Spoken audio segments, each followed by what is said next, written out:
Ugh.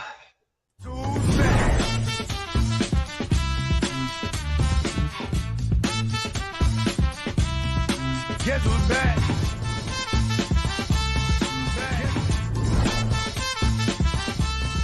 Guess who's back? Guess who's back? What do you guys want to talk about?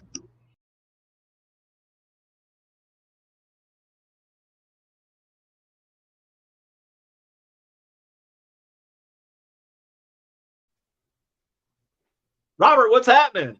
Hey guys, how are y'all? Can y'all hear me? Perfectly. Yes. Good. You can hear good us? Deal. Yes. Welcome to the show, ladies and gentlemen. With me always is that guy. I'm Mark. I'm Brian. Like always, I'm Mark, and welcome to the shit show. And now we're having trouble streaming to Facebook again. Take it off face or on your screen. Take it off. Remove it. Remove it like you did last time. Okay, so let me remove it. Save. All right, it's all yours, Mark. Do your damnedest. Okay, so Robert, I don't know. Do you see the comments over on the side page there? That's what I was messing with a minute ago when it we got are me now all messed live up. on Facebook. Okay, cool. LaDonna is sick. Yes. So we will not have Miss LaDonna on the show from Deep Dark Secrets this evening. She did tell us that she did tell us that she will reschedule. It's the bug that's going around. COVID. And no, not COVID. We're not allowed to say that word on here, remember? What word? It's called the flu. Yeah, the flu. That's right. And we hope that LaDonna gets better real soon, and we'll reschedule it. Probably, maybe in October, maybe. Okay, well, since we have you here, you can hear us just fine now, right? Yep. Okay. Perfect. How are you doing today? I'm good, man. Other than this weather in Atlanta. Is it raining? Yeah, every afternoon here lately, like 3 to 4 o'clock, it starts and storms until the end of the night. Well, I mean, it would be great sleeping weather, but Yeah. We just had a really nice storm rip through not too long ago, and I think it that's made right. its way right up towards you guys, didn't it? It did, yes. I don't think we got it nowhere near as bad as you guys did, but well, you didn't have water up to stoplights? I don't know. They said it's flooding downtown in Atlanta right now, so Go ahead, take a trip that's down not there. that's not saying much. Yeah, that's not saying much though. It could be just. I know the hurricane that's out there in the Atlantic right now that's heading up the East Coast is heading. If they are correct, it's going to hit New York. Yep. So hopefully it don't. Got some folks that watch us in New York. They actually have their own shows. But you can't say their last name still. No, but I know it's John and Heather. There we go. There you go. Basement Surge, Basement Ladies. There you go. Nice. And a whole bunch of different other basement stuff. So we've had you on the show a couple of times now, and you've stepped in for me and you've helped us out tremendously when I got overwhelmed with some projects that I had going on. So once again, I wanted to thank you for doing that too. I really appreciate that. Oh, absolutely, man. Anytime. I enjoy you guys. Oh, well, we like you enough too. That's why we have you come back every time. That's a good thing. Yeah. Well, originally we started off, when we first started talking to you, it was about the DJ Vicky case. Yep. And I'm happy on where it's gone so far. And I know that you can't really talk on that so much. But is there any updates that you could give us? Just his trial, or the next court date is November 3rd. So that'll be, the next time we make sure he shows up to court, because he is out on bail. How did he make bail? It just is another one of those things in Georgia. Gotta love it. He got a $200,000 bail for capital murder. You know, So what is it? 10% that you got to put up? yeah, probably. I believe it's 10%, 10 to 15, depending on who and where, and it could be Somebody put up a house. probably property bond. Yeah, that would be my guess. Yeah. I just finished watching or listening. I can't say watching. You on a different podcast, the Silver Line Handbook. Yep, that's Jason Blair. Yeah, I just after watching or listening to you, you and him, I actually I started following him.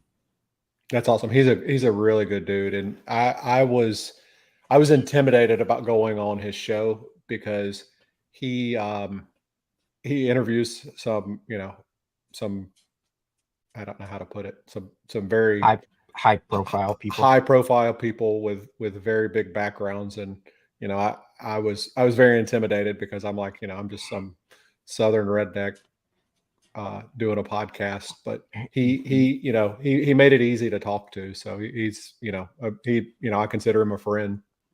He was really down to earth and forthcoming on a lot of things. He talked about his past a little bit, and it's really good though. He's come a long ways, like a lot of people. And Brian, you're definitely going to have to listen to that show. That's the Silver Line Handbook. Yeah. Okay. He actually used to work at New York Times. He used to work at the New York Times. Yep. He newspaper. He was a writer there, and he had some issues over through his past, and some things happened, and he addressed them and got ahead of it, and has turned his life around, and is he's made some big changes in his life, and he's just paying it forward. He's a coach. He's a life coach now, and does that, and does a great job at it. And when you talk to him, it's crazy how comfortable he makes you feel. That it just when you start talking to him, it just kind of starts rolling off, and you get real comfortable really quick, and you start telling him things you wouldn't tell anybody else, and it's like, why did I tell him that? And then, but yeah, he's a good dude. Yeah, when I was listening to it, it was like, he made you feel comfortable. He made you feel like you've known him for a long time. Mm-hmm. Very much so. So, Brian's sort of curious now on what are you up to now? So I did a couple different things on, my first episode back after the DJ stuff. I did a case on Braden Rose. It's an insane case that he left Jacksonville, Florida. He was down there working. He went down there for work, checked into his hotel. The next day, he just suddenly abruptly checked out of his hotel and got into his car and started driving. And he texted his uncle, told him he needed money, that he needed gas money to get back home. His home was in North Carolina, and he went off the basically face of the earth around 6:30 that evening, I believe. Nobody could find him. Nobody knew where he was at or anything like that. They tried to report him missing that day. The police basically said, he's an adult. He can go where he wants, do what he wants. Yeah. And that was October 6th of last year. And then Jason, his uncle, he'd lost his parents at an early age. And, his uncle was pretty much his father, and a father figure anyway. And he started looking for him and got Facebook involved and had a bunch of, web sleuths, just, what we do, start looking, and come to find out, they were able to get his phone records. They found out, they tracked him through Georgia into South Carolina, and his phone stopped in South Carolina in Colleton County, right around in that Murdaugh area, all of that great stuff that goes on over there. And they found that, that's where his phone stopped at. So they had everybody in those areas start calling, local tow yards, hospitals, all of that kind of stuff. And they found his car in a tow yard on November, I believe it was November 5th. So about a month later, found out that it had been towed the day they reported, the original date they reported him missing on October 6th. His uncle did, put together a search party to go, they were going to meet at where the car was towed from, went there, and his uncle found him dead about 25 feet off the road. And then since then, it's just been kind of they can't get any answers. They tried to say that it was a meth overdose. In the police, when they put out his the police notice into the paper or onto the internet, they said he was found on this date, deceased, and that he had mental health and drug issues. That was in their notification to everyone. So the toxicology came back and it showed him having like 80,000. The way they do, I guess, check meth is like 80,000. I'm not sure exactly what it's called, but it's way more typical daily meth user. Someone that uses meth on a regular basis comes in around 7,000 to 8,000, and his was showing at 80,000. And this was 40, basically 40 days after being reported missing, and his car was towed. So his body was, there was a lot of decay and things like that. So there's supposedly he had that much meth in his system, and they tried to say he overdosed on meth, which, if you do any kind of background or history on meth, people don't overdose from meth. They overdose. They usually die from the issues that meth causes, staying up over long periods of time and things like that. So fentanyl and stuff like that. Yeah, just different things like that, or usually the interactions with other people, which we saw with DJ's case. But that's how typical meth users die. So it wasn't investigated properly, and he's still trying to get answers for what happened and how they can explain. And the biggest thing is he was 25 foot from where the car was towed from. How did the tow truck not see, hear, smell? No, the police are the one that called the tow truck to report an abandoned vehicle. Wasn't it his uncle that found him, you said? Yeah, his uncle, they were going there with search dogs. He was meeting a group of people with search dogs at the spot. He got there early, got out. He said as soon as he got out of the car, he could smell, something, and he knew what it was.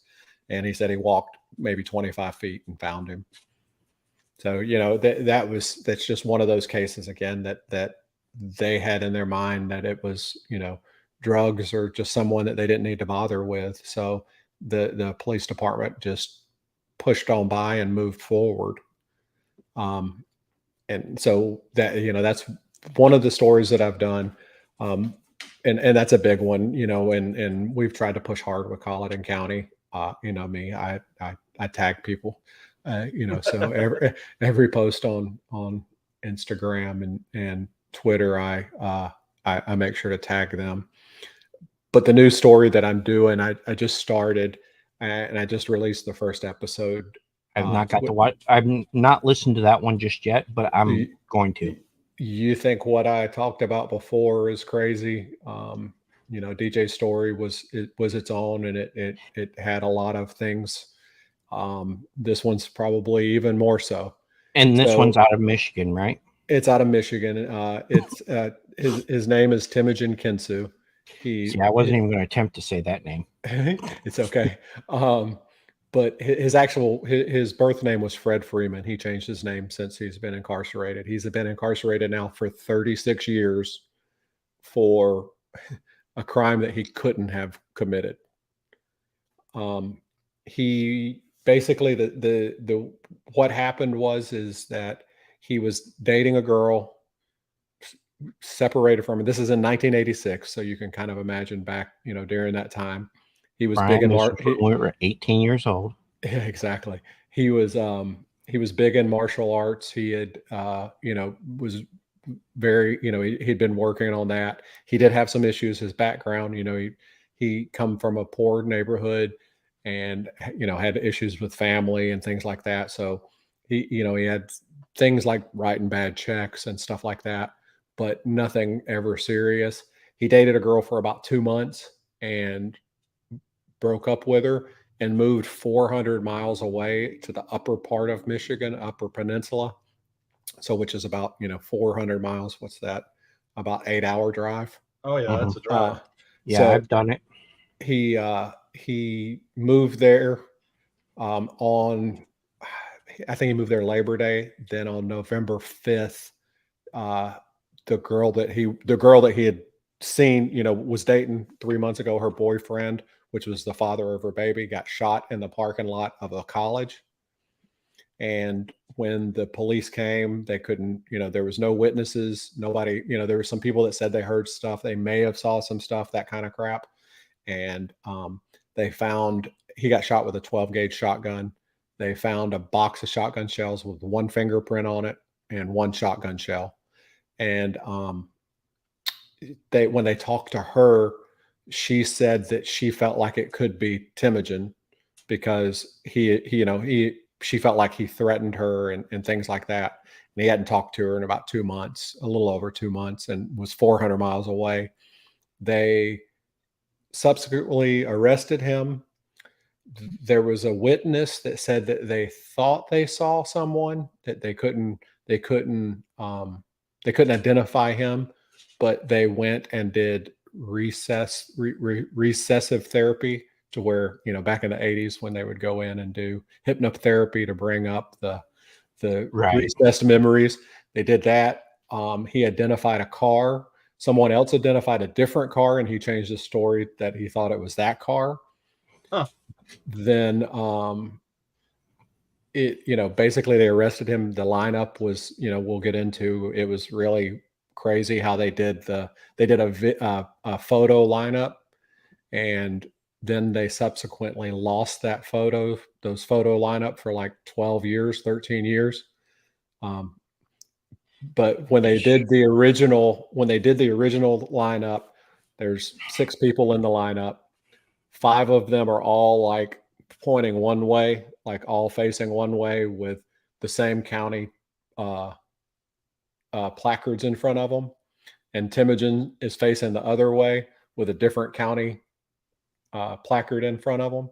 And they obviously picked him out of the photo lineup because it was, that's what sticks out. It was different. Of course. They, when they went to trial, they cropped all the photos so that you could only see the faces. So you couldn't see all the other stuff, and they lost the original. During the trial, they brought out all kinds of martial arts stuff, throwing stars, swords, all this kind of different stuff. None of it belonged to him. This was just stuff that they brought in to show what someone would use as a martial artist. Once again, this is in the 80s, so it wasn't very well known other than the movies. Yeah, but so why didn't he kill him with a pair of nunchucks or something, yeah, instead of a gun? He shot him with a shotgun that he never owned. They have never shown that he bought a shotgun and had a shotgun. But it gets even better. So I believe there was 10 eyewitnesses of people that were in the Upper Peninsula that said he was there, and they saw him. He couldn't have done it. Yeah, right. That they said, and these were people that weren't his friends. These were people that said on the stand, yeah, he was a member of the martial arts studio. He was there at 12 o'clock. I don't like him. He's an arrogant asshole. I wouldn't be here other than you made me come here. But there was 10 people that said that. And so they explained it away by saying they brought in a pilot that said that it was possible to fly that in a private plane from the Upper Peninsula down there and then fly it back in the time that they're saying that it could happen. Did he have a pilot's license? No. Does he have friends that are pilots? And he was flat broke. His car broke down. He couldn't pay to have his car fixed. No, because he paid all that money to get his new airplane. It's when you see everything, it's just amazing. And So there's a lot of stuff that's in play politically that the I believe it was the judge that was over it is now like, or the attorney that the prosecutor that was over it is now a judge in the circuit. So other judges won't touch it because of that. We'll get into his lawyer. So his lawyer was disbarred a few years later for drugs, Oh, and it was known. So his court appointed lawyer was a former prosecutor who was recommended to Temujin by the sheriff, and then went to the judge and asked to be assigned to him as a indigent lawyer, but was also he also represented one of the sheriff's guys in a trial for something, and I'll get into all of that. But yeah, so it's a crazy story. It went through all the appeals. There was he actually got he there was a ruling to get a new trial. They threw that back out, and then with hopes a few years ago in Michigan, they the attorney general that got elected ran on a platform of working through all of these reforms and going back and going through all these convictions and making sure they were just. And then when his case got in front of them, they changed the rules and said that they could only overturn a case if there was new evidence to show that it needed to be overturned. So I got a quick question. Mm-hmm. What about the thumb, or what about the fingerprint?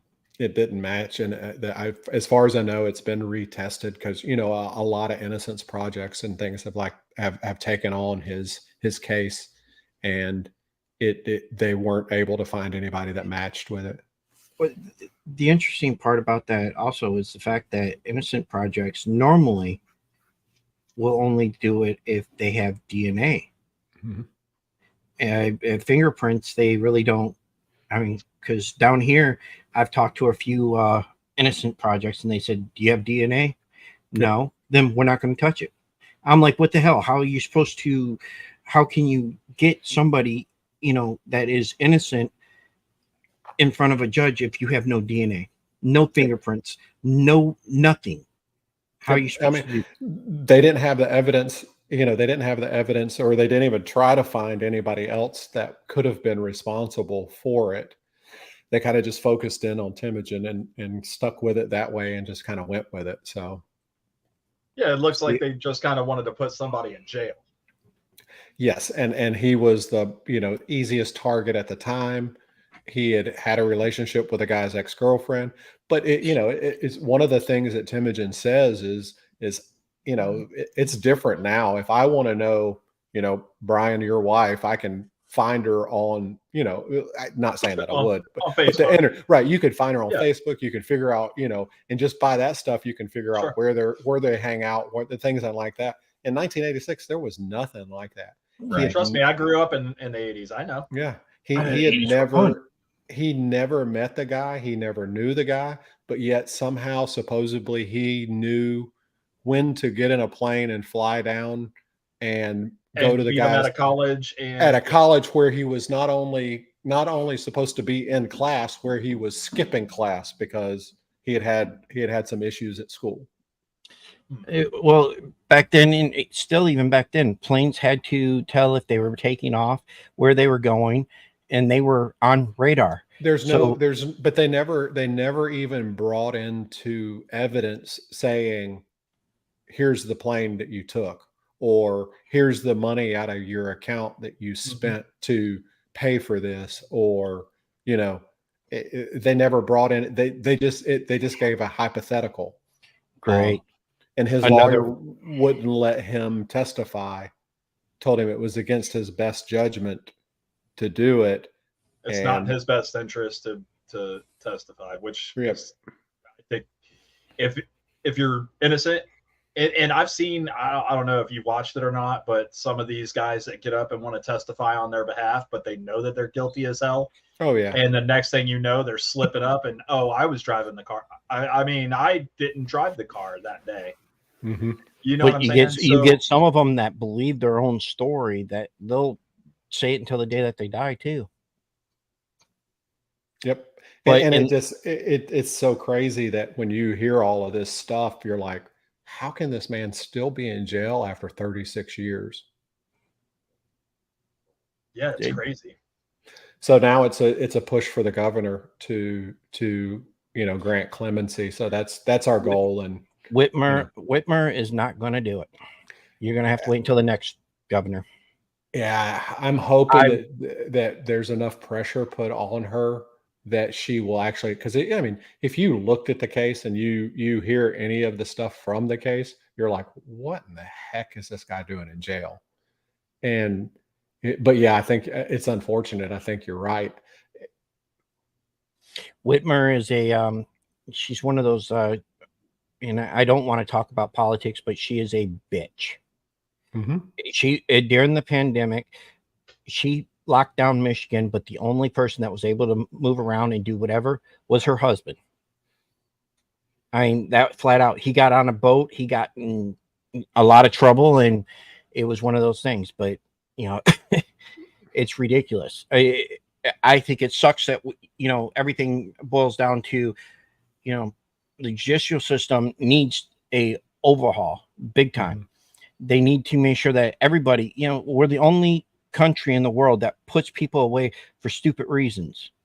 Now, I'm not saying, murder or, stuff like that's not, is, you know, it's a reason to be put away. But we put people away for life for 3 strikes, and they don't even have to be the same thing now. Yep. Before it used to be 3 strikes, you were out for the same reason. But now it's, anything can be 3 strikes, you're out. Yep. Unless you're here in Florida and it's 2 strikes, you're done. So listen, you did such a great job with DJ's case. I got a question about that. Okay. Do you feel, and be honest, I mean, because I do you feel that Broken System helped shed more light, get more people involved in this case? And DJs, I think I got the story out to more people. I don't take any credit for what was the result. I just told the story. Amanda is the one. His sister is the one that Oh, she that fought like that hell. yeah, she's the one that made all of that happen. I didn't have anything to do with all I did is told the story. We would have never known about DJ's case, and we liked how you went about doing it, and now because of that, your next case, you're going to get me stuck again on them because I know that Well, you're going to do a great job at it. So I know I'm going to like listening to it and get pissed off and be like, what the hell, they screwed him also. And yeah. yeah, I'm Well, going to be like, let me ask, who do you have? Who is fighting for Temujin? His wife. I mean, his wife is very is pushing hard for him. I mean, there's lots of people there. This has been his story has been told, and I'm only just another person, and it's one of the things that I said in the episode. I don't care how many times it's been told. It needs to be told more. And I'll be persistent enough that if you go follow what Governor Whitmer, yes, you'll realize that she posted the other day about she met with Toyota, and I asked her, did she tell him about Temujin? So those are the things that I'm going to do. I'm going to be a thorn, and we're just hopefully. Toyota's not even in Michigan. Well, that's her point. She's trying to get them back up there. So Well, it was Toyota's in Ohio. mhm. So let them stay in Ohio and deal with what's being done there right now. Yep. I mean, it's a big difference. She needs to worry about what's going on in her state instead of worrying about other people's states. Yep. That's what and her that's the job goal. is. That's the goal is to just put enough pressure that hopefully she'll finally just say, that, once again, I won't be the first person to tell it. I won't be the last person to tell it. I think people are going to tell it till he's able to get out, whether it be from her, from the next, or, we hope that it's going to be soon. We hope that she realizes the mistake that was made and does it. I know you guys don't like being political, so we'll get away from that. Well, no, I mean, I understand why yours has to do with political stuff because of the fact that you have to play their games too. Mm-hmm. It's not just about, who's in office, but it's about who's going to be next too, because they're going to still, if you don't get one governor, you're going to have to get the other. So, Yep. and nobody wants her in office anyways. She's just that bad. And the thing about it is that this could happen. If this happened there, imagine, how many other people that it's happened to. And that's the whole premise of my podcast. It isn't about, if you look at two separate things, my first season was about putting somebody in jail that needed to be put in jail for a crime that they committed. Now it's about getting somebody out of jail for a crime they didn't commit. And it goes back to, wholeheartedly, I believe, unfortunately, the guy that got murdered, his name was Scott Macklem. He was 20 years old, and whoever murdered him has never had to face justice because of it, because the police decided that they got tunnel vision and wanted to put someone else in jail. So therefore there's a killer still that never got prosecuted. And that this poor guy, his family, if they go back and look, they know that this guy was railroaded, that there's no way he could have killed their child or their brother or their, uncle or whoever, however he could fall into their line. But they realized, this guy's been in jail for this long and his killer isn't.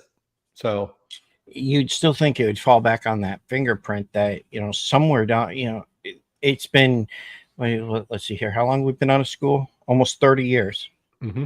And it's fingerprints have come a long ways. They're more, nationwide and worldwide now compared to what they were before. You figure that would line up with somebody. But if that person never did anything again, no, they definitely did something again, because I'm sure they did. Yeah, they didn't get caught the first time, so why not? Yep. I mean, when I was a kid, I was little, I'd go into the store, I'd get my bubble gum and I put it right in my pocket. Yep. I did it and I did it and I did it until I got caught. I did that with Garbage Pail Kids. I got caught. Yep. And I got caught again. I was like, whoa. My mom beat my ass all the way home. That's all it took. So questions that I would have, were there, so this young man was killed out of college. Mm-hmm. After that gentleman was killed, were any other people injured, killed, or assaulted at that college? No. And that's the thing, is that there was nothing else that happened that surrounded that was similar to this after that. This was I don't want to say it was random. When you start looking at the case and you start realizing some of the things, the person that was murdered, he had some issues. He had started having issues in school. There were some rumors that he was selling drugs and things like that. So it's unfortunate, but it's probably something like that it was either a drug deal that went bad, or he owed people money and didn't pay them. And his father was the mayor of a small town there right outside of Port Huron. That's why. No, okay, that would make more sense on why they're not pushing to allow this guy to get out, because it's all political.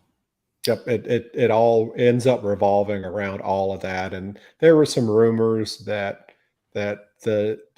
his attorney was buying drugs, and there was a sheriff involved and things like that. So there's lots of little rumors like that going around that are all tied up into this, but none of that was brought up during trial. So it goes back to his counsel just didn't do a good job. Once again, his counsel was disbarred for drug abuse. Shortly, within a year or two. So you said that all the appeals had already went through too. So was it appeals with that same lawyer? No, different lawyers and different people had taken those on. But so there were, it's crazy. And I'll go through, I'm still reading through all the habeas stuff that all of his appeals were based on.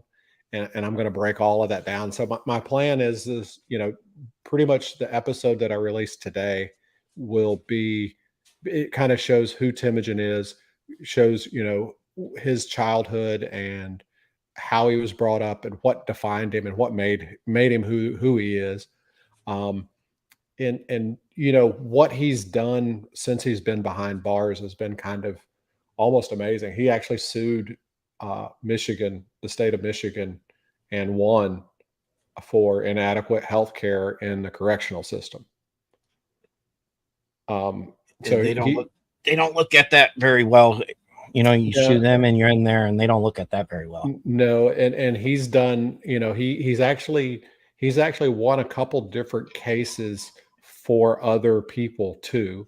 So he's been very active. He's learned, and he's done everything he can. He's done the right things while he's been there. He's not a stupid person. No, basically. Not at all. He's very smart, and we'll have him on. We'll talk to him.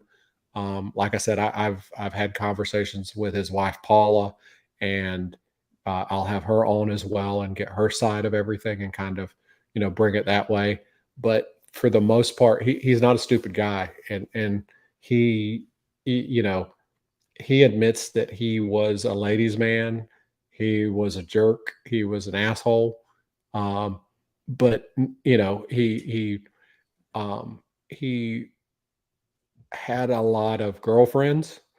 He was living with a lady and he had a lot of girlfriends outside of that. People didn't understand that type of relationship back then. So that kind of makes him look like a bad guy. But his biggest thing is talk to every talk. Yeah, he was a playboy. He was living that, that rock star. He was a singer of a band.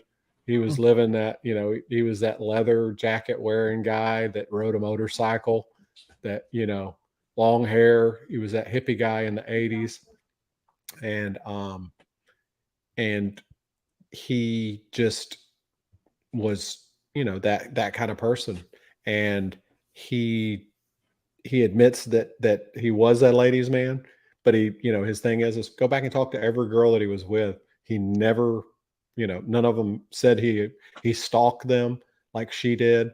She tried to say abusive. He wasn't abusive. His attitude was, if she's not the right one, I'm moving on. There's another one waiting. Sure. And that's how he treated it. And like I said, he didn't talk to her for almost 2 months before, 2 or 3 months after he stopped talking to her in June or July of that year. He moved in September and didn't talk to her until after, or didn't even see her or hear from her until after the murder happened in November. Now, were you able to get an interview with her? With the girl? No, yeah, she won't. She's had all kinds of issues. She's had all kinds of issues since this. She got sued by the sheriff for ripping him off for a construction project, all kinds of stuff. So she won't. Yeah. So basically, her word would be worthless, anyways. Exactly. And I mean, they could, make her look like, garbage from the get-go. So yep. It would be pointless to put her on a stand or even talk to her, because all she's going to do is lie anyways. Oh yeah. I mean, she made up stories that, he was running around in a ninja suit and had, when they arrested him, they had like 8 or 10 police officers arrest him because of what she told them.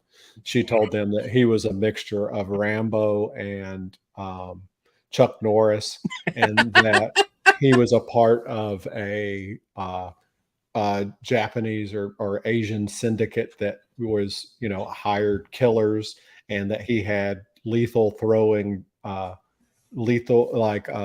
darts with poison on them that he carried all the time. And that's what she told the police. So it was literally a movie and it compares to everything she said was like the theme of a movie from back then. I could see a theme going. Yeah, I could see a movie going on that. Yep. Yeah, Chuck Norris was in one of them.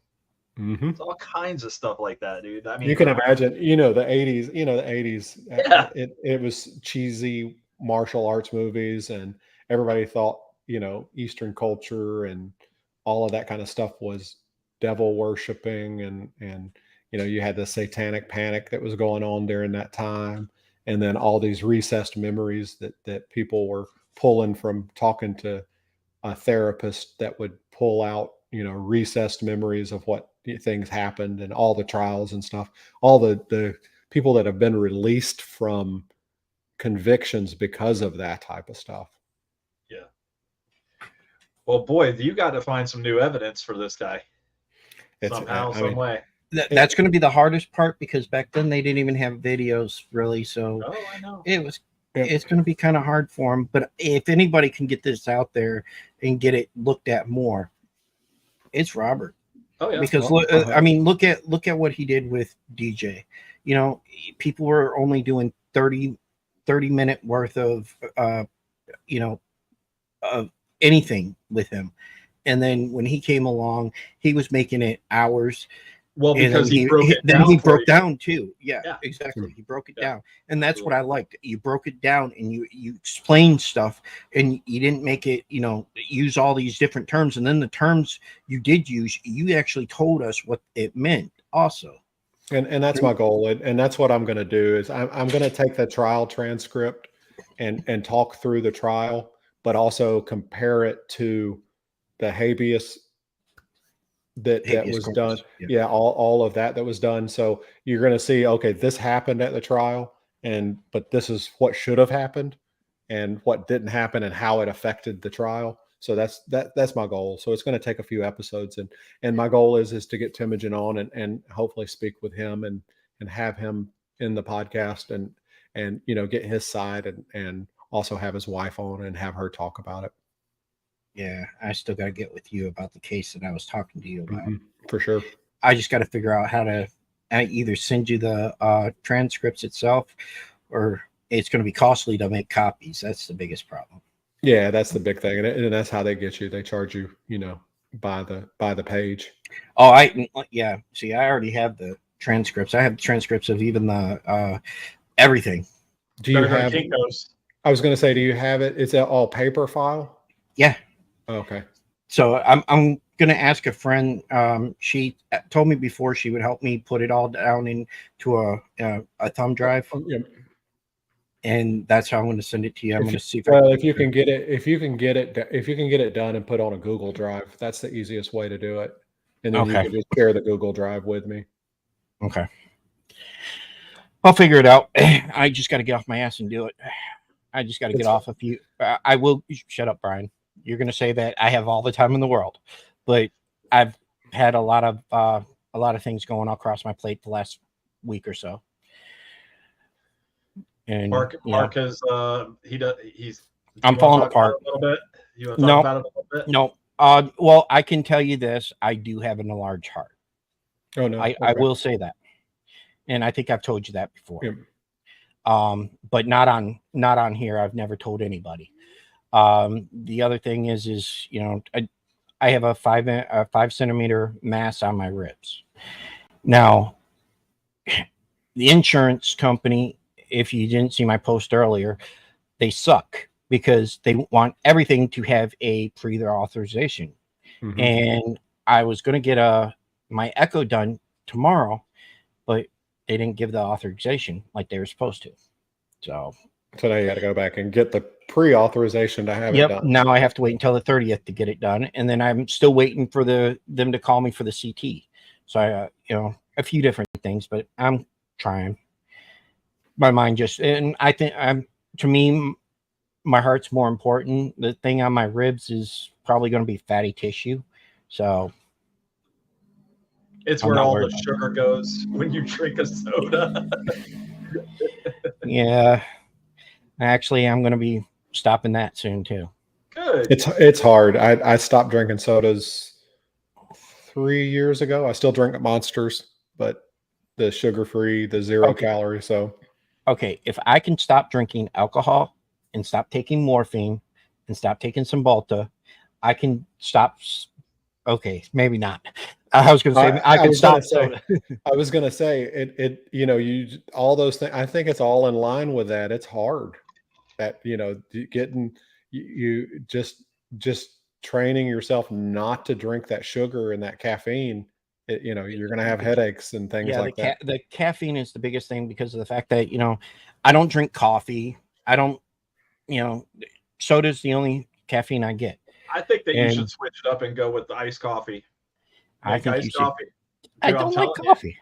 Pumpkin I never spice. liked Pumpkin spice. pumpkin spice. Yeah, but that only comes out once a year. Buy Pumpkin- enough of it. Buy enough of it for the next 2 months that you have it for all year, and drink a cup of pumpkin spice every day. And the problem is my daughter would drink it all on me. I'm gonna tell you the best. Oh, you wouldn't? The best iced coffee that Oh, I've okay. had the past couple of days. I've had iced caramel macchiato Mhm.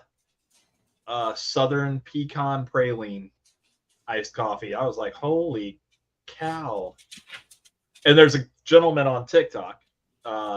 It's Drag Up Coffee.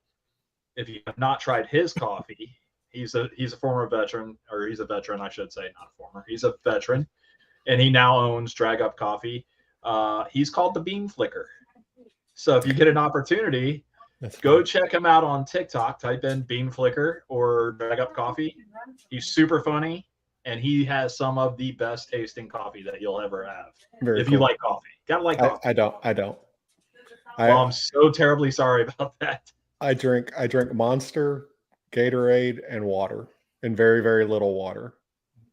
Very little water. Yeah. Very little water. It's bad, but I was on the Monster kick for the longest time. We go to racetrack. They're three for $6. I buy them. Right. I buy them by the case from Sam's. Yeah. See, you're like I am. Well, I was really bad with soda, but I cut really far back. I told Brian. I just stopped doing it, man, for a minute and see how I feel. I stopped drinking beer. Yeah, I can't. So I had gastric bypass 3.5 years ago.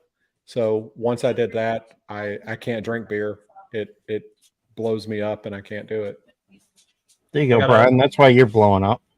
No, I didn't have the surgery. I actually have a friend that did that, and they have to stir the bubbles out of the beer. Yeah, they I can't basically drink flat beer. And I'm like, ugh. For some reason, it's like I can't do anything that's seltzery, bubbly. Like, so I can't drink a soda. It's impossible. Anything with heavy carbonation in it, I can't do it. When I drink alcohol, it's typically vodka and water. Vodka and water. Yep. No vodka and soda for you. Nope, I can't do it. As soon as I take a sip of bubbles, it just is like I blow up. So I have a question for you. Mm-hmm. When I was listening to the Silver Lining Handbook, you said that you were a vet, right? Mm-hmm. Air Force, right? Air Force, yep. How would you like to be a part of our show on November 2nd? Yeah, I can do that. Because we need somebody. We want to try to get somebody from each branch and see what we can do. We already got the Navy, Brian, if we want to count him. You have to count him. Well, I don't have to count him. I could put somebody else in the Navy spot, like try to get like Andy I was going to let you be the moderator and you just ask questions like, what was your favorite food in the military? Because Air Force guys are going to tell you everything. Yeah. See, that's the whole thing is every other branch of service is going to actually hate on me because I was in the Air Force. The first time we went to a Marine base and I stayed overnight at a Marine base in their hotel, in their billeting, it was, I was like, where am I? Because it was, cinder block walls. You go to billeting on the Air Force base, and it's like you're staying at the Hyatt. Yeah, I had a Hyatt or a Hilton. You may even come. Yeah, I should have just went ahead and just done the Air Force instead, but I backed out at the last minute. Yep, our food was like going to eat at a Golden Corral.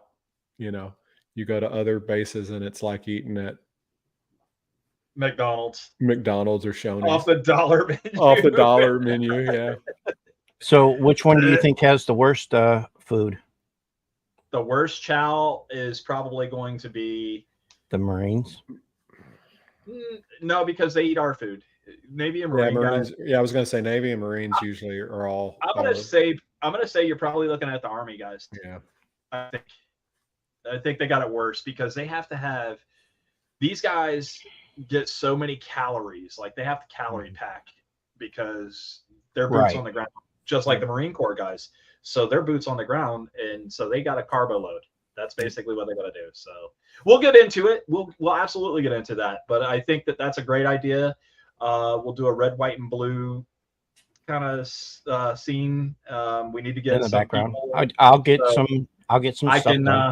I can get us an Army guy. I think I'll talk to him. All right. The hardest one. I think the hardest one going to be an Coast Guard if we wanted to go that route. Of course, you go that route. They're still listen. Some people don't count them if you listen. They have to be counted. Yes, we have to count them. They're military, man. Yep. I mean, they're Department of Transportation, but we still accept them as our brethren. Yep. You were transportation too. You were on a ship. Forgot of transportation. But, so yeah, we gotta find. You said Army, Marine, and Army, Marine, and Coast Guard. Yeah, so I'll talk to who I know. Hopefully, I can get him, and that'll be fun. If not, I'll ask. I'll try to ask Toby. Okay. Because I believe he said he was Marine or the Army. Do you have Robert? Do you have a hat, Air Force hat? I may have one still. Yeah, let me look. Okay, I've got an old Navy ball cap that I can. Yeah, I'll make sure to have one. And I'm sure that the other folks can get their stuff too. A couple of ball caps or something like that. We'll figure that portion out. So Mark, work harder. Another question for you, Robert. How do you end up with these cases? Are people reaching out to you specifically, or do you read something and go, oh, you know what, I want to learn more about, like Timogen's case. I want to learn more about this. So let me. So it's kind of it's a little bit of both. I've had a lot of people reach out to me after DJ's case. So I've got stuff in the pipeline that I'm going to be doing with other cases. And then I have other, I've been to a lot of podcast events and podcast shows. So I've had people say, hey, you need to do this, or you need to look at this. This kind of fits into your wheelhouse. So I'll start looking at that. And once again, it's typically, hey, for me, it's something that takes a hold of me when I read it and start looking, because the first thing I do when somebody tells me, oh, Timogen's case, he's got a podcast, somebody's done it before, and I'll go listen to it. And I start listening to it, and then it just kind of takes away with me. And that's kind of what happened with DJ's case is, I was looking for something to do for the podcast. I didn't plan on doing a long form podcast. I'd planned on doing, like all these other guys, and just doing 30-minute, 45-minute episodes and talk about different cases. But when I got his case, it was like, this needs to be talked about more. And there's so much information about it. Same thing with Timogen. It's been a year or two since there's been, there's been a few big podcasts that have been done on it, and but it's been a year or two. So there's a lot that's happened just in the last 2 years with different types of things on his case. So, okay. But it's just, it kind of grabs a hold of me. And the same thing with Braden's case. When I heard about it, I'm like, how in the world, can the police look at stuff like that and just not even move forward with something and try to figure things out? So you're gonna keep us updated on Braden's case too, right? Yeah, I hope so. I hope there's more. We try to put it out there as much as possible. Have you read any or gotten feedback from anybody and then been like, I don't want to touch that case? Or there's been a couple that I would really like to do something on, but there's just not enough information to be able to pursue it in a different way, if that makes sense. Yeah. There's just not, other than a few family members and things like that. So there's just not a lot of enough information to be able to push anything further. Even the police reports and things like that are a page and a half. And, there was just no time or energy put into it on the police side. What a shame. What a shame. It's so unfortunate because I would love to be able to, talk about everybody and be able to devote, hours on a podcast to it.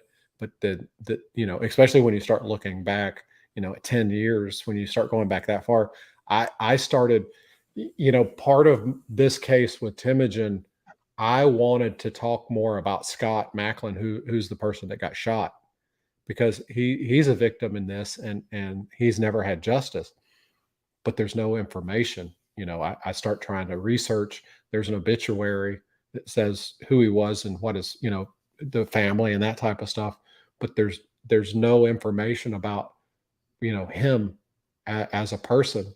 So I have to, I've been researching, and that's what I've been doing since yesterday. I about drove myself crazy when I listened back at my podcast.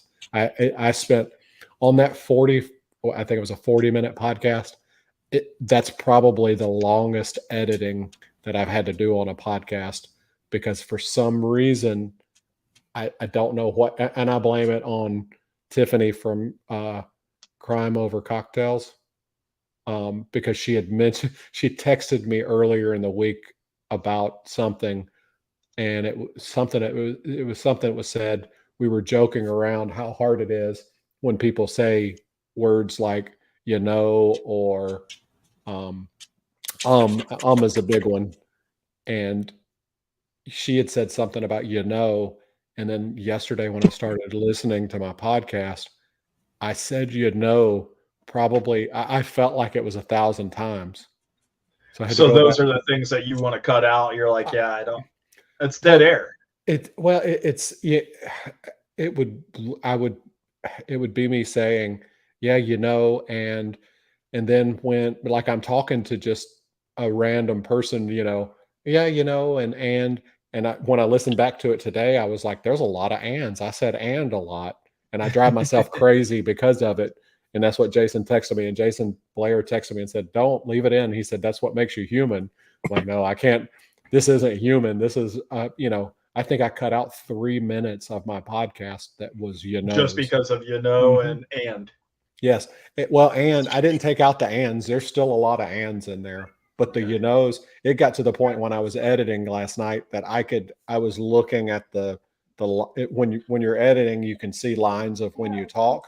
And I knew I could see the spots in the lines that were, So you got used to the pattern. I got to the pattern and I could tell that it was, and I'm like, this is unreal. Let me play this real quick. Oh, yep. Yep. Yep. Well, listen, if you ever, we're always interested, Mark and myself. Mark is glued to his Spotify account now. I'm glued to your shit. Okay. But anytime you put anything out there, I'm like, okay, let's watch it. I tried to let it go a little bit further this time so I could have something, because I know you like to leave me on cliffhangers. So I tried to leave it out there, but then I didn't realize that you were doing different ones this time instead of. Yeah, and I was kind of just feeling, because what happened with DJs is that I had 3 episodes that were ready to be released that kind of finished out his story, that went back to the medical examiner, talked more about that, talked more about the private investigator and what he was able to do. And then the final resolution of what the old district attorney did and where we were at with the new district attorney. But obviously the moment that they said, there was the gag order, that I could talk about the case, but I couldn't talk about the case file. And my whole podcast was based off the case file. I called back to everything of the case file. So I wasn't able to put those out. So I was scrambling. I went from being, that feeling when you've got 4 weeks of guests lined up and then you're coming up on it. And then all of a sudden something happens that you can't do it. Like, a hurricane, now you're trying to scramble to get back in this guest that you had lined up and work on their schedule and that type of stuff. So then I'm like, okay, now I had plenty of leg room of 3 episodes. I had 3 weeks of stuff that was ready to go. And now I'm scrambling to put together stuff every week. So, but now I feel pretty good about having, I'm by the end of the weekend, I'll have 2 to 3 episodes with Timogen ready to go. And I will have some leg room again to kind of start exploring what I'm going to do next. Yeah. Now, with his case, was there ever any kind of private investigator hired to I'm pretty sure that so one of the things that he has is there's an actual police officer that was in Port Huron that retired that turned to an investigator, and he's actually helping him now. So I actually know where Port Huron's at. Do you? Yeah, that's where all this stuff happened at. So yeah, I lived not too far from there when I was living in Michigan. Awesome. So around that whole area. So can you name the college? I mean, it would have to be Port Huron College, probably a community, some type of that, or it's because I don't think they would have went to Flint to do anything. So it would be at like Port Huron. I could look that up, but it wouldn't take much. It was well, hang on, I'll tell you. Give me 1 second. Because it's not a very big college there. Nope. What's the name of it? So then my question comes to: did all of the students get fingerprinted? No, I guarantee you not. I would imagine. I don't imagine they'd even talk to anybody other than the people that said they may have saw something or heard something. Why not talk to every single person that was there that day?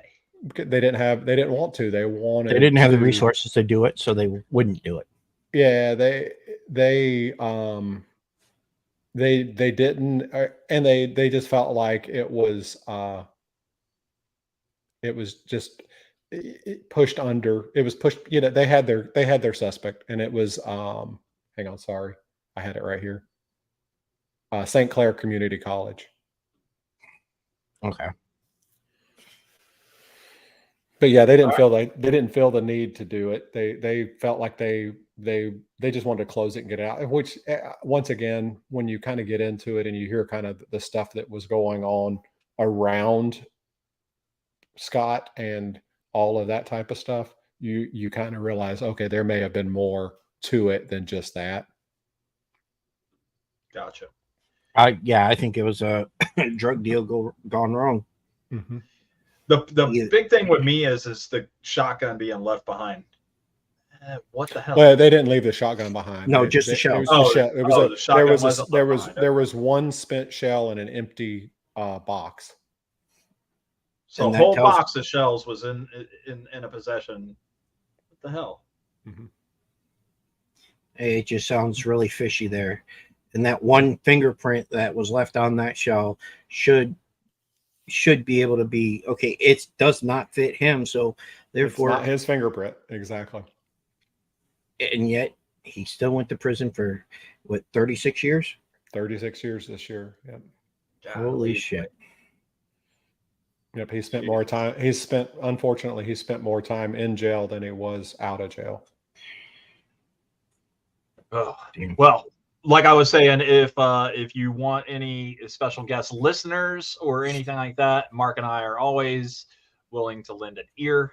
Awesome. So if there's ever any testimony or anything that you want us to listen to, absolutely. I know you had LaDonna on, and LaDonna is fantastic when it comes to that. She's like, wait a minute, did I hear what I think I heard? I know because we were listening. We all heard the same thing. We all heard the same thing in that tape, and I was like, wait a minute.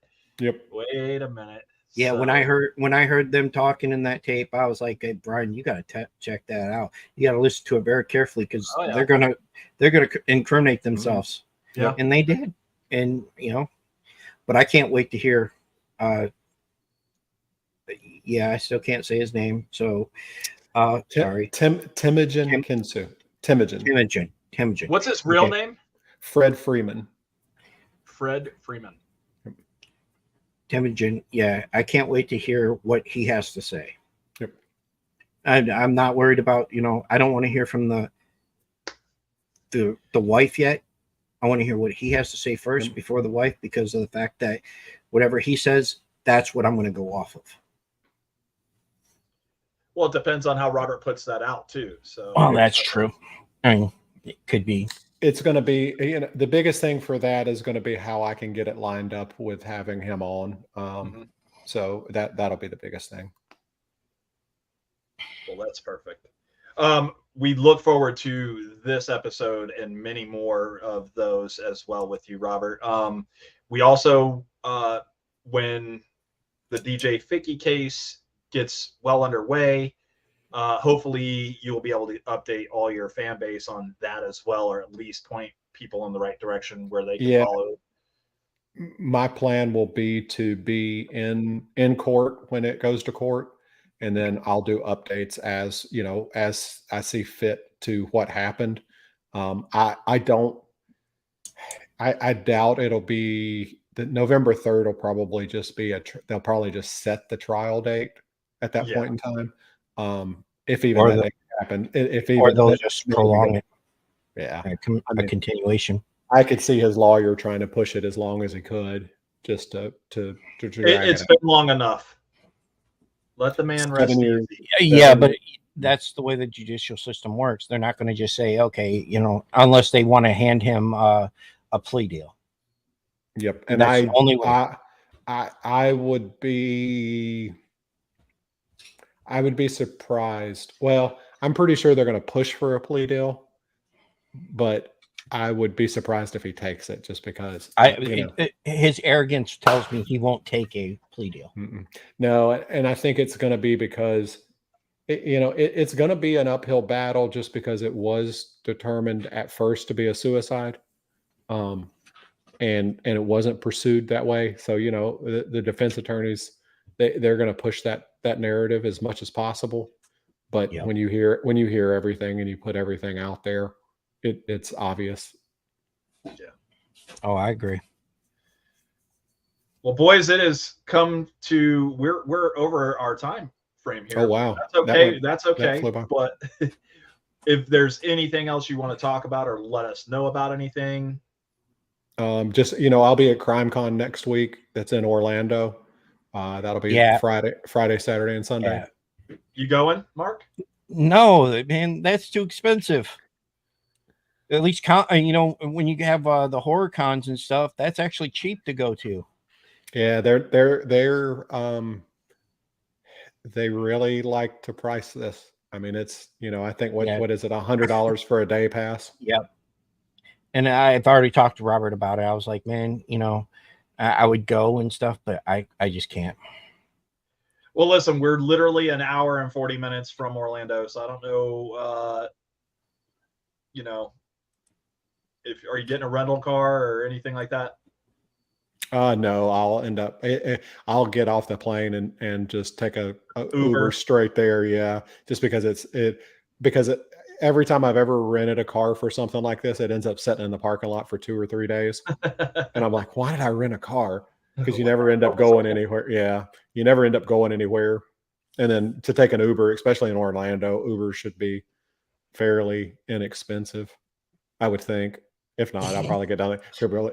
It'll like surge pricing every time I want to go somewhere. Where is CrimeCon at? Let me see. Is it off of International Drive? No, probably Orlando Arena type style area or something like that. I can't remember. I'm looking right here. It is.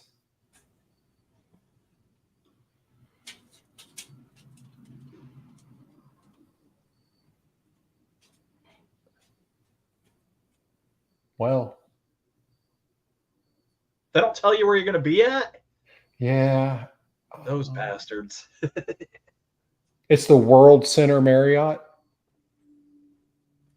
World Center Marriott. Yeah.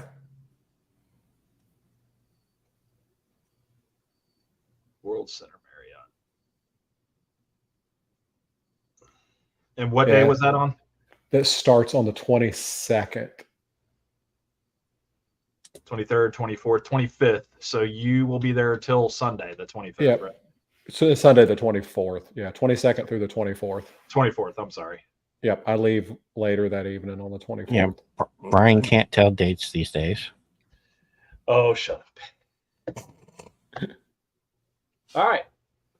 Is Awesome. there anything else? Is there anything else? How do people find you? Where are you at? Typically, I'm probably on Twitter or X. I guess that's what it's called now. More than anywhere, you'll probably get a response faster from there. But I'm on Instagram as well, and I do have a Facebook page, but I don't do very much there. Usually, just post from Instagram, and you can find me at all those at The Broken System Podcast. If you search that, it'll pull me up. And Spotify. And Spotify. 100%. That's what I listen to you on. All of the player apps, you should be able to find that under The Broken System Podcast. Perfect. Mark, you got anything else? You're thinking about it. No, not right now. Who does Detroit play this week? Seattle. That'll be a good game. Revenge game from last year. Yep. If Detroit would have won last year, Seattle wouldn't have went to the playoffs. Detroit would have. Yep. Let's see if Detroit pulls out another big upset, dude. Yeah. Did you hear who the Jets are trying to get out of retirement? Yes. I think it's funny. And they picked a whole bunch of people that were retired. Oh yeah. And Roethlisberger. Oh really? Yeah. They even put Tom Brady on that list. Tom Brady's name was in there too. Yeah. Like, what? Blake Bortles. I could see Blake Bortles. I could see Blake Bortles, but I mean, unfortunately, Roethlisberger wasn't in good enough shape while he was playing. He could have been in better shape while he was playing. Agreed. And now to be out of the game for a year, I can imagine. Listen, the last 2 years of his career, he was not well. I was just like, dude, why? He slowed down. He still. It was after his motorcycle accident. He wasn't the same. Yeah, that's when he started going downhill. Even though he won a championship after that, it was still, he still went down. I really thought that the Jets were going to do well with Rodgers this year. I really felt like they would. But, oh man, so many. Have you guys watched the slow motion of that? It's insane. And now they're bitching because they want turf changed, the AstroTurf changed to regular grass. I'm like, that ain't happening this year. They're so dumb, dude. Just whatever. Well, a lot of people are getting hurt that way, but I mean, there are so many memes on that one. Rodgers took 5 snaps or 4 snaps instead of 3. It was like, wow. Yep. It's brutal. Yep. All right. Well, good deal, guys. I appreciate y'all having me on very much. I always enjoy you guys.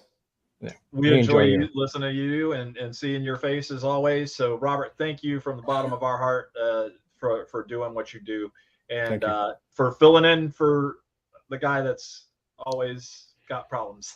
Just like I said, anytime you guys need it, I don't mind. I have a hard time sometimes with the guests because I don't know who they are, just because I'm not in that horror. I'm not in that horror. Well, that's one of the reasons why I had Peter. That was amazing. It was great. I enjoyed talking with him a lot and her too. But that genre is not one of my things, but I try to do a little research beforehand. Yeah, I think you did really good. I mean, the big thing about it is us as podcasters, as long as we're listening to our guests, we'll have questions for them, period. Yep. You don't have to know a damn thing about them. And you will still be like, oh my God, she just talked about this. Now I want to know more. Can you elaborate? I mean, it's just like, I get some of these guests on here and Brian's like, who the hell are they? And I'm like, trust me, you're going to figure it out. Don't worry. And he doesn't do a whole lot of research, and he can't tell me he does because he works and hides away at his work and stuff. Whatever. But like next week we have Steve Merlo. He's producer director for the movie On Scene that they're making, and he's going to have some special guests with him, and it's going to be great. The following week, he's going to enjoy being on the show with Matt and Andy. Love those guys. Those guys are fun. And then we keep going, and during October we're going to have it'll be mostly horror related, but we have one day open that I haven't filled yet, so I'm trying to figure out what we're going to do. Right. You have to do that in October. You have to do that in October. You have to have all horror in October. We're talking to a few different people, so we're hoping to figure out who was going to fill that last spot. Yep. And we'll go from there and see what happens. I mean, the second, I can't remember who I had. I put it on the calendar, but CJ Graham on the 24th. That one's going to be great because if you didn't know who he is, he played Jason Voorhees in Part 6. Oh, nice. The week 2 weeks before that, we're going to have from the movie Blood Loss, Friday the 13th film. We're going to have Anthony, but I'm not going to say his last name because I'm going to butcher it. He's the director. He just became a fan of talking shit too. So that's awesome. He's going to have some special guests with him, and it's going to be great. The three from hell are the Evil Three. It's a fan film that's the guy that's doing it. His name's CJ. Will be on in the second, I believe it is. The first, and it's about Jason Voorhees, Leatherface, and Michael Myers all being in the same institute. Oh, that's but they have to be transported out of there because they're shutting Smith Grove down. So, and the bus crashes, and that's where it ends right there. Give it all away.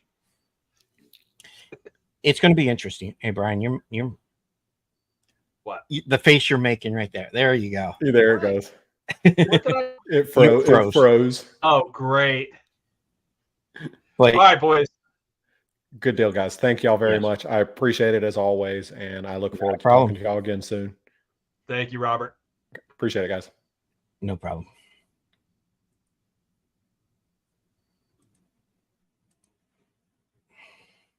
Ladies and gentlemen, that was Robert Palmer from the Broken System podcast.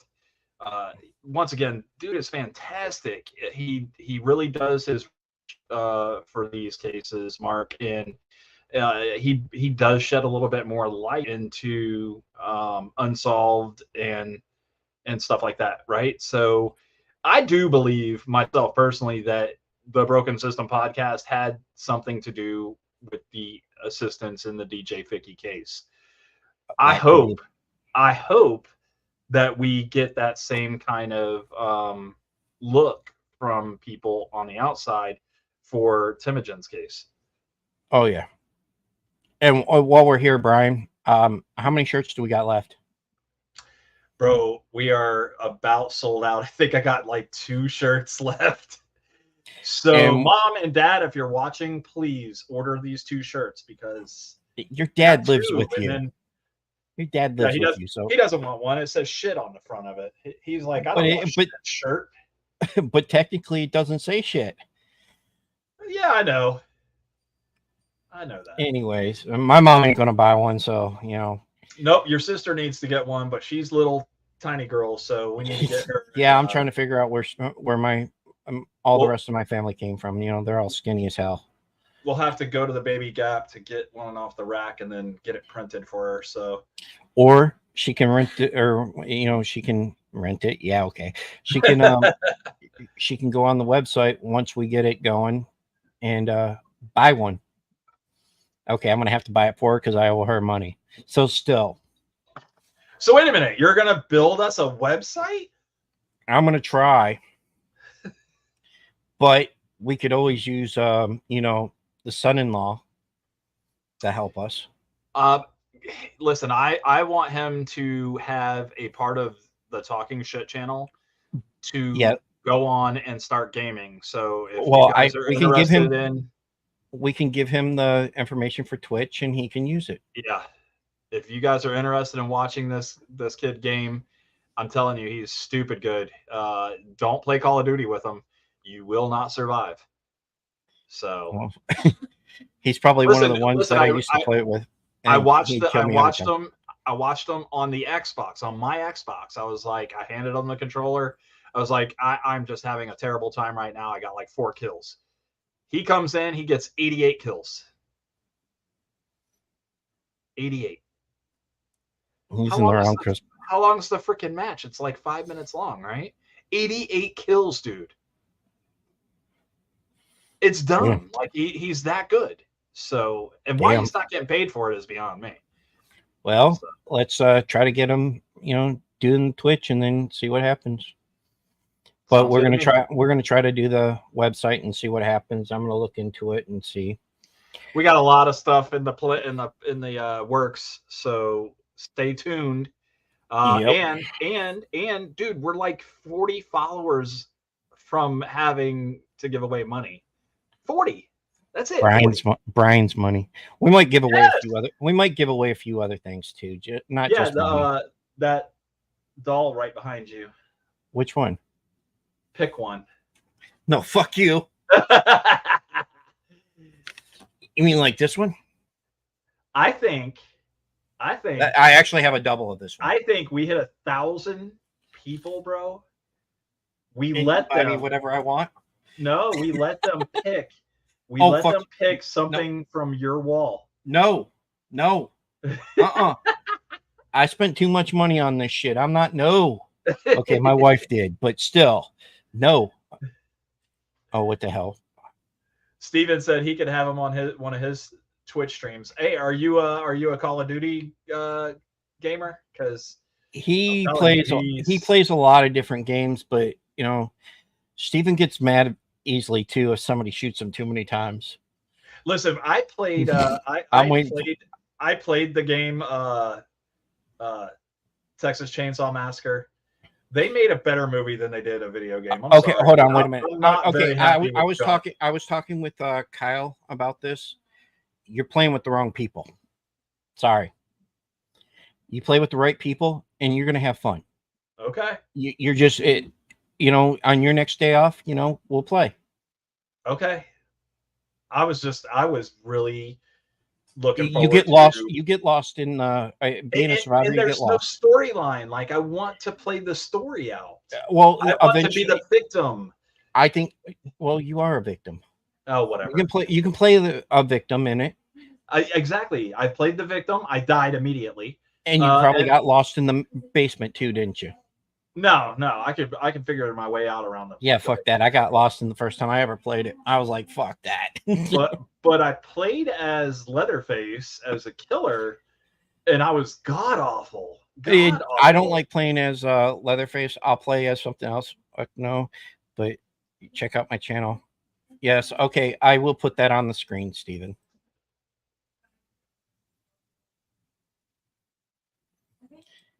Okay. So, wait a minute. You'll help him? Are you going to yell at him?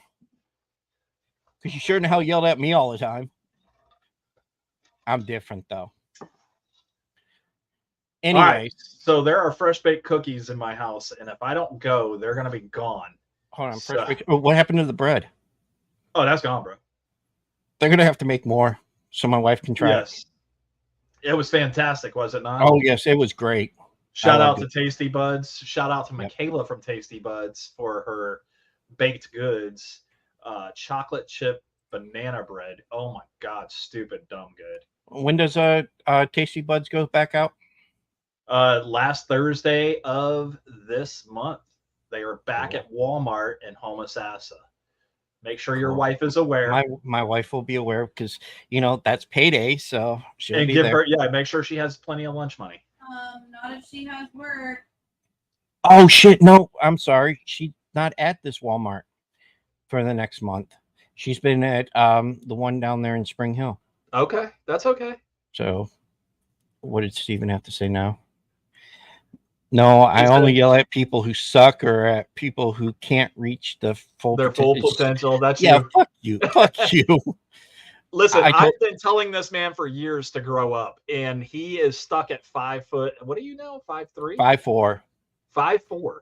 I've been telling him for years that he needs to grow up, and he cannot get past 5'4". I'm just saying. At least I still have all my hair. I gave it to the clipper things. So I'm good. All right. Let's get off here. We actually talked longer than what I thought we were going to. All right, guys. Thank you for tuning in and watching. If you're not watching us live and you're watching us on repeat, we do a live show every Thursday. Swing in. Say hi. We'll even say hi. Hey, we never know. We might invite you on the show. Maybe even give you an invite to the show or something. I don't know. If you see somebody you like and you want an invite, sweet talk to us. We might even say yes. Stand by. TikTok Live is coming soon. Yeah, as soon as I figure that shit out. All right. Have a good night, everybody. I'm Mark. This is Brian. And good night. Guess who's back?